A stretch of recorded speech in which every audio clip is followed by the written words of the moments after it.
Welcome back to Gangs All Here, our New York Jets podcast from the New York Post.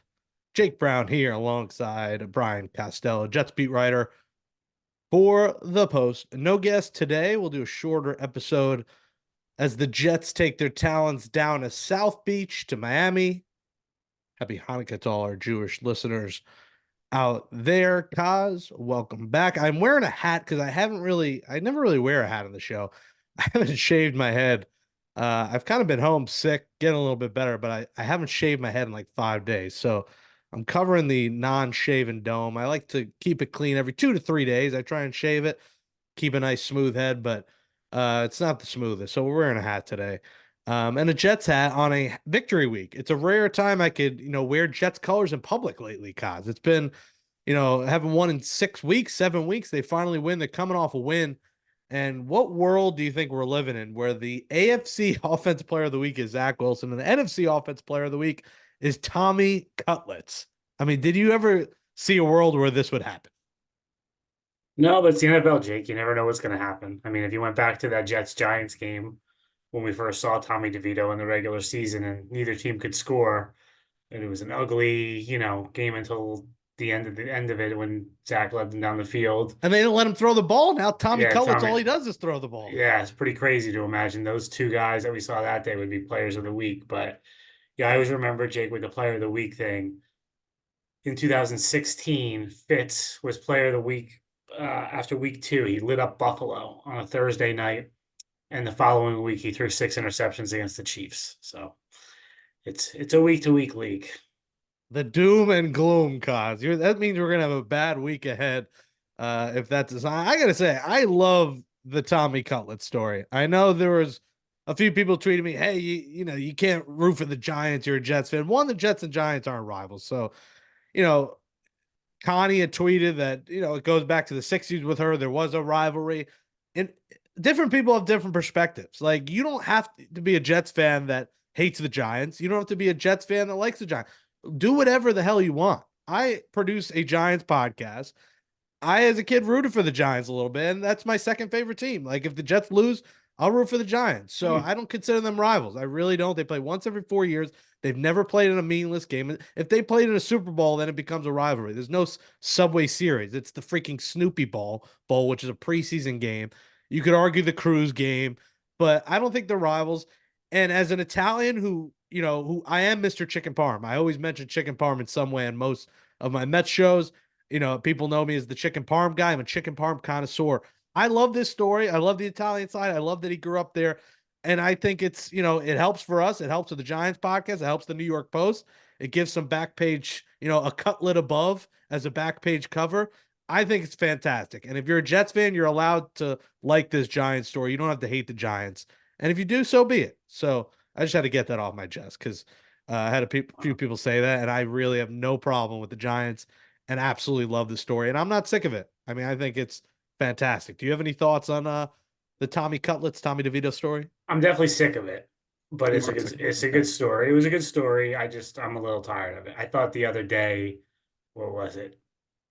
Uh, Wednesday's paper was like that was it. We had about 18 pages of Tommy DeVito stuff in there.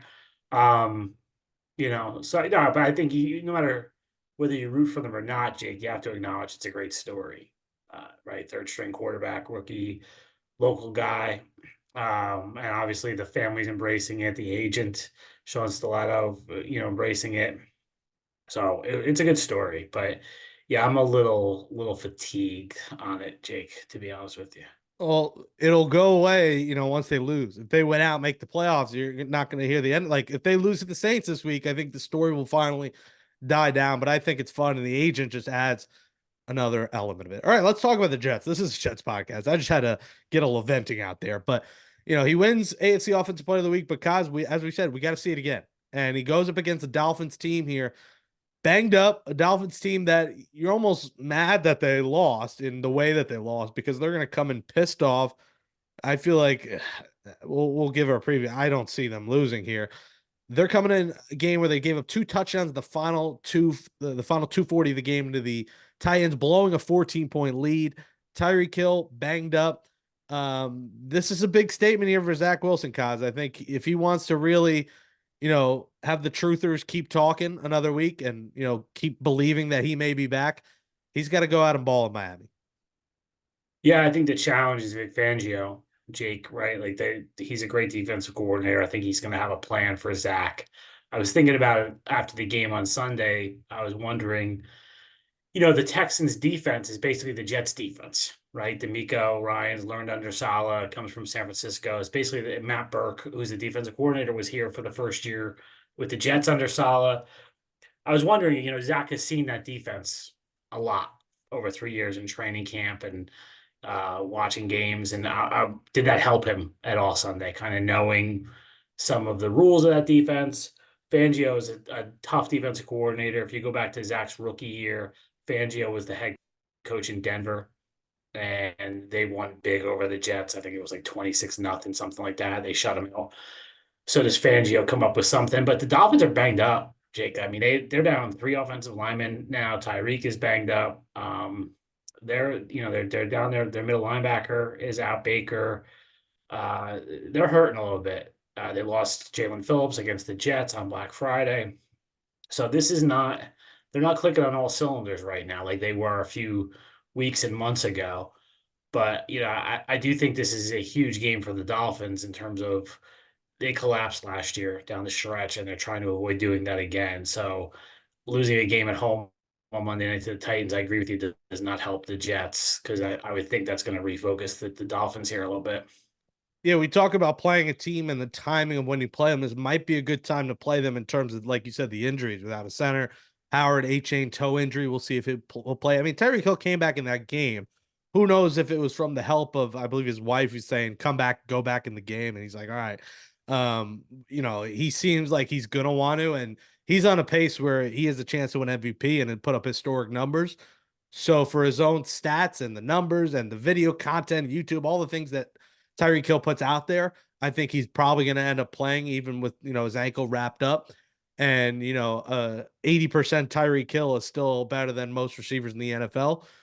He goes up against the elite, maybe arguably best cornerback duo in the game that the Jets have. But yeah, weird timing to play them. And, if the Jets somehow win this game, the Bills still have a shot to win this division. Now, the Bills still have to play the Cowboys. And then again, they play the Dolphins the last week of the season. But, Jets beat the Dolphins here. Bills win out. I think the Bills have a outside shot here to win the AFC East. So this is a monumental game for them. Now, for Zach, like I said, big game for him. But, you wrote the story. It's out there. Jets must move on from Zach Wilson no matter what. You've heard the tweets. You've seen the emails, the tweets.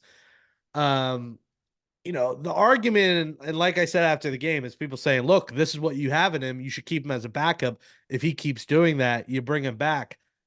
I just don't know how 4 or 5 games or the course of maybe 8, you want to say 8 to 10 over the course of 3 years means you bring him back. 8 games over the course of 3 years is just not a big enough sample size to say you're backing up Aaron Rodgers next year. Yeah. I mean, he's played 33 games, Jake, right? That was the best game he's ever played. And he threw 2 touchdown passes. So I'm not taking anything away. He played a good game Sunday, but it wasn't an amazing game. It wasn't a 5 touchdown, yeah. Patrick Mahomes special. Yeah. And if you really look at it, a lot of the yards were yards after catch. Brees had a great game, yards after catch. So, and you can't, everything's recency bias. Oh my gosh, he played well. But you got to remember, this was the guy that was benched, 3 weeks ago after a terrible game in Buffalo. And I don't think anyone was saying this is a mistake when they benched him. The argument was it can't get any worse with Tim Boyle. So you got to remember that. You got to keep that picture. And I think it's time for both sides need a fresh start. I think Zach will benefit from going somewhere where he's no longer the number 2 pick. I've said this to a few people, he goes and plays somewhere else. There's no expectations. So if he does anything, it's going to be celebrated. And it's not the number 2 pick thing is not going to be next to his name. You think about Solomon Thomas on the Jets, right? When Solomon Thomas makes a sack, it's like, wow, look, they're getting something from Solomon Thomas. It's not like, oh, he's the number 3 pick overall. Because once he left San Francisco, he lost that label. You lose that. You lose your draft, that draft status being attached to you so hard. So, I think he can benefit from it. I think the Jets just need to move on. It's been 3 years. Like, it just kills me, Jake, because all we've heard all season is what a mistake they made by keeping Zach Wilson this year, right, as the backup. And now people are saying, oh, they should keep him for another year. Like, I don't really get that, because the big knock on Joe Douglas has been that he kept him as a backup for this year, and now people want to keep him off of one game, keep him as a backup next year. Like, they need to move on. Yeah, it's quite bizarre the chokehold that Zach Wilson seems to have on some fans. I really don't understand it. Do they all just love flying JetBlue so much that they want him back? They like the TVs on the back of the seats. I don't understand it. It's been 3 years. Like you said, we have not seen enough. And listen, even if he balls out the rest of these games, he's probably not leading them to win every week. And they're probably not making the playoffs, barring a miracle if he does. So I And think like, it's Jake, the idea that he's going to ball out, like, he's not. Yeah. come on, like, he's the I looked up, like, probably his second best game is probably the Chiefs game this year, right? Hmm. The next week against Denver, he threw no touchdowns, threw an interception in the fourth quarter that could have cost them if the defense didn't come up big. You go back to last year, he played a pretty good game against Buffalo, right? Before the bye, the win at MetLife.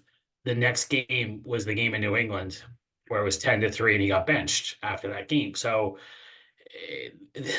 Zach's thing is he has not been able to be consistently good. So I don't see how people think he's going to go on a stretch here to end the season. Yeah, and the naysayers will say, "How do you do it this week? This is not the week. How they just won." Like, we're just going on the facts and what we've seen over the course of 3 years. It's not being negative. It's it may sound negative and doom and gloom, but it's just the reality that we're living in. Is he has not been that guy. So you always like to say Jets fans trying to twist themselves into a pretzel. Well, don't twist yourself into a pretzel thinking he's going to do what he did the rest of the season. And Because if he does, Jay, if he plays well the rest of the season, then you're gonna get some form of a trade. Because I'm not sure. Like, before Sunday, I was kind of like, like, can they really get anything for him in a trade? Well, if he plays decently down the stretch, maybe you can get a third day pick for him in a trade, and you should be happy with that. yeah, I think the peak would be what, a fifth. You're not going to get above a fifth, but a Not above a fifth if he fifth. balls out the rest of the way, a fifth, I think. Yeah, I would think that's probably the peak. But and that's, yeah, if he plays very well, and if there's someone out there who really thinks they can fix him. And it's amazing because why, if Rodgers, God forbid he gets hurt again next year, why do you want to go down this road again, hoping that he's the guy? Why not have a veteran that has done it? Yeah, Look what a Flacco has done. Look what some of these veterans have done that have proven success and are able to step in where you're not, twisting yourself into a pretzel every week. Like, don't you want a sure thing and not a maybe thing? And I think yeah, the other worry that fans may have, Kaz, and Joe Douglas may have, and I don't see that if he goes somewhere else and balls, fine. I think that's the other worry is he'll go elsewhere and be a star, and that's Joe Douglas's worst nightmare is he loses him and he's I great somewhere mean, else. that's always the thing, right? And like, Gino, I guess, has done that after 10 years or whatever it was. Like, he played well in Seattle, but really it doesn't happen too often. The fans worry about that. It doesn't really happen very often. But the other thing, Jake, too, is when the Jets made this argument of, oh, he's going to learn under Rodgers and then maybe he could take over again someday. That never made sense to me because of the timing of his contract. His contract is over next year unless they picked up the fifth-year option, which they're not going to do.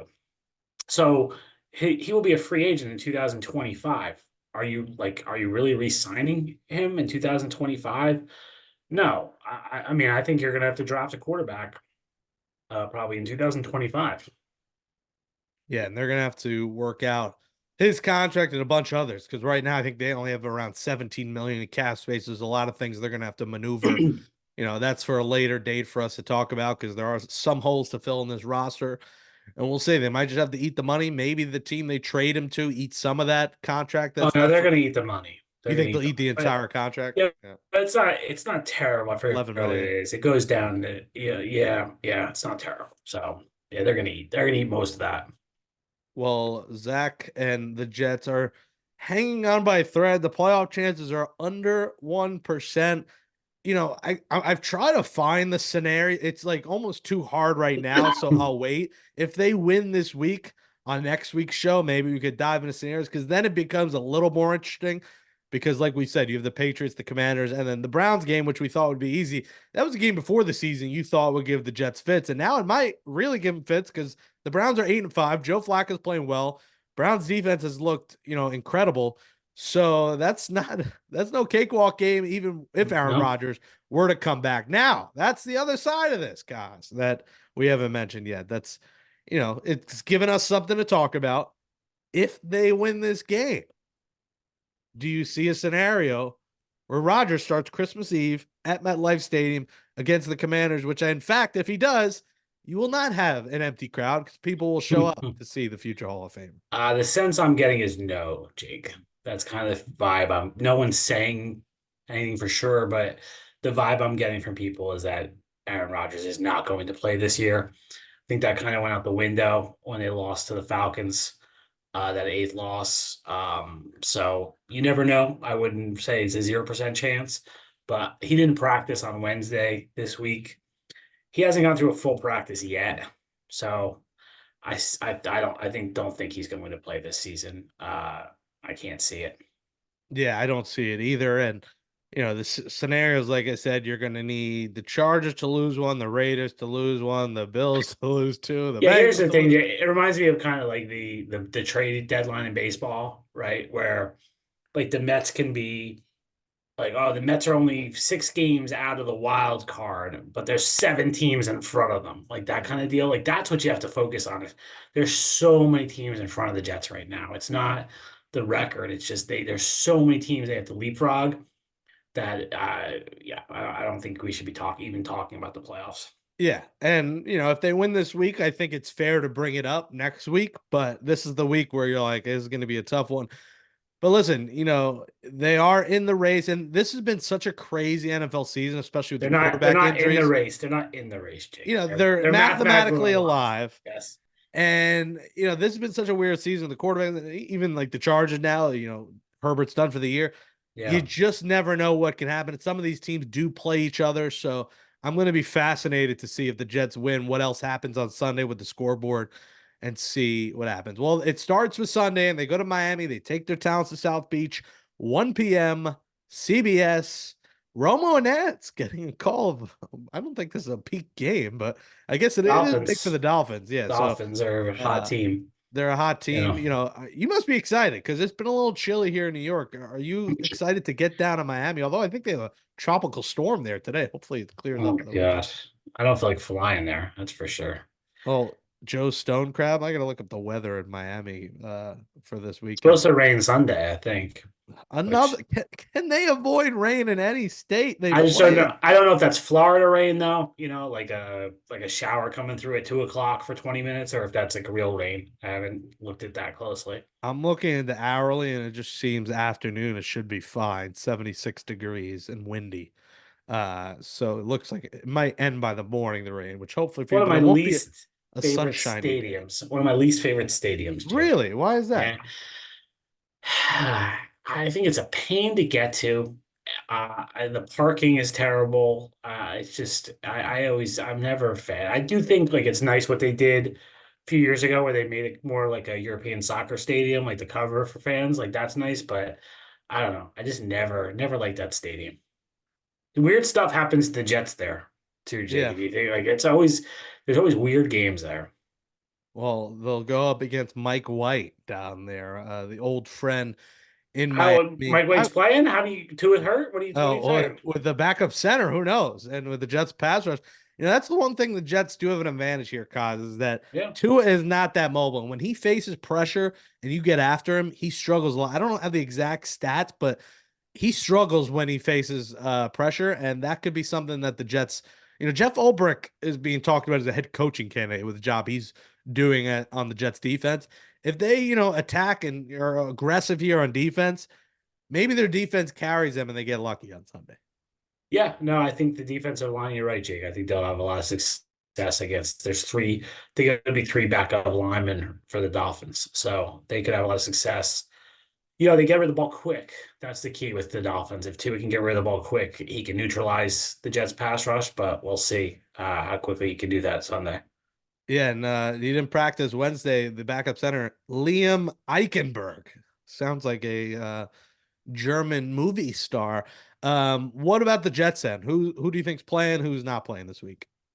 Offensive line is interesting. Max Mitchell had a stinger. I would think he would be back, but Carter Warren, I don't get the impression he'll be back. So I would think it'd be Mitchell again. So maybe they'll have the same offensive line for the first time since October together.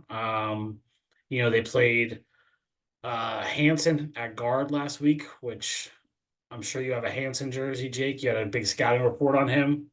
But those were the offensive line has been all year the one to watch. And the rest of it, I think, is just kind of some late season nicks and bruises and stuff. Bop, bop, do. That is the Hanson one hit wonder. What is the Ezra Cleveland you to the talking? What's the group Cleveland you said? Better than Ezra? Better than Ezra. Yeah, that's your era. I guess Hanson is my era. Although they both Has were has like the Ezra 90s. Cleveland, did he lock up the MVP yet? I haven't followed since I the think trade he's one of deadline. the favorites. I think he's one of the betting favorites for now. Another quarterback in Minnesota. I don't even know. Nick Mullins is starting. He's their Yeah. fourth quarterback. Talk about Jeez. teams with quarterback troubles. Another team. It's amazing across the league, Jake. I mean, so many backup quarterbacks. It's Yes, Stick crazy. tonight. Easton Stick. Easton Stick versus Aiden O'Connell for your Yeah, Amazon Amazon. Prime times. Poor Amazon Prime is getting the short end of the stick Whoa. this week. Oh man, I should be writing the back cover of the post. Um, they get the short of the stick it's Thursday. The first ever Black Friday. Tim Boyle. Like I Yeah. feel bad. I know a lot of people there. I was in their suite on Black Friday. Met some great people at Amazon Prime and Prime Video and Prime Sports. Fantastic people, but man, I really feel bad for them because they paid a lot of money to get a lot of backup and third string quarterbacks this year. Well, the Jets are 8.5, and some books it's been 9.5 point underdogs. That definitely is a fair line. I think we were confused last week why it was 3.5. I think the bad weather played a big part of that. And listen, the Jets, they were right. The Vegas Jets shocked knew. the world. Um, Vegas knew. this looks right to me. It's not a spread I would touch because I could see a backdoor cover here. This is the Dolphins team, Kaz, that besides last week, they're usually explosive in motion a lot. The Jets and Zach Wilson, you saw them have a lot of success with motion. It seems like Zach Wilson has much more success when the offense is in motion. I want to see Hackett continue to draw plays in motion. I forget what I think it was like 40% of the plays or something. There was a guy in Basically, every motion. team in the NFL except the Eagles has more success with motion, Jake. Well, I'm just saying. I'm just Think about the stating that. defense. Think about if you're playing linebacker Yeah. and there's motion, like that freezes you for a second. And it allows, this is why early in the year when they were using no motion, I was complaining because I didn't. Rodgers does not like motion. So the offense with Aaron Rodgers had no motion in it. And they didn't adjust when Zach became a quarterback until now to put more motion into it. Because I think as a defender, it just freezes you up. The Mhm. safeties, the linebackers, it makes you pause for a second. So it's great to have that motion in there. Let's see some complexity. Might have made that word up. I don't know. In this offense. And yeah, so this is a Dolphins team, guys. First in total offense, first in passing offense, second in rushing offense, second in scoring off. Raheem Mostert does not age in the running back room. He's a guy who didn't have a lot of wear and tear early in his career. He is balling. He's a You know touchdown that machine. Raheem Mostert was a Jet for about 5 days, right, Jake? What year was that? I don't remember. 2016, I believe. He was on the practice squad for a week. I love Raheem Mostert. I don't know what it is. I just love the guy. He's a touchdown machine, sometimes a two touchdown machine. The A chain plays. This kid is fast. He's explosive. He could be a receiving back out of the backfield. This is two great running backs. They got Jalen Waddle and a banged up Tyreek Hill. Receivers, they do a lot. They're first in red zone offense, where the Jets are terrible in the red zone. Preview Jets Dolphins, 1 p.m. Sunday, CBS, and make your pick. Yeah, I don't think the Dolphins are going to run over them, Jake, because I think all these injuries hurt. I just think too the Dolphins are kind of going through a little something right now, trying to figure some things out. And remember, it should have been 10-6 at halftime on Black Friday, if not for the Hail Mary. So the defense played well that day, and then kind of things got away from them in the second half. So I think the Jets can keep this one close. I question whether the Jets can do it offensively again. I think we're going to go back to where they were offensively, what we've seen more recently before last week. So I will go Dolphins 20, Jets 10, Jake, but I think it'll be close until the fourth quarter. All right, that's a fair pick. Yeah, I think Zach is not going to have the same game. I think he'll look, competent. He'll, avoid turning the ball over, but I do think he's going to take a shot this week, and there is going to be one of those picks that we didn't see against the Texans. One of those 50-50 balls that goes the Dolphins' way that changes this football game. I'm going to go Dolphins 23, the Jets 16. I think the Jets score a Cover. touchdown and 3 field goals. I think they cover, but I would not put money on it. That's just a guess. I think they'll keep it close. But the Dolphins will finally end those 0.4% Jets playoff hopes. And the rest of the year, No, they can't be eliminated this week, Jake. They still will be alive, even if they lose. that's ridiculous, but they'll essentially be done at 5-9. And listen, they could end the week in the top 5 in the NFL draft. And then in a week, Here we go. after the Christmas Eve show, we'll be starting to talk about, who's the best offensive lineman out there? Who's the best receiver? What are the Jets going to do with their first round pick? But we're not there yet. They're still alive. You're saying there's a chance. There still is a chance. So we will react to that game on Monday morning. What do you fly back Monday morning from Miami, I guys? do. Yes. You get in Sunday night? Are you getting a little Joe Stone crab with Canizaro? What's going on? Canizaro's not making the trip, so no. Who else is going from the post? Serby. Serby. Are you guys getting dinner Saturday night? What are you doing? You got to do No. something. It's Miami. You're in South Beach. You're not going to do anything? I'm not going to be in Miami either. I'll stay in Fort Lauderdale, close to the stadium.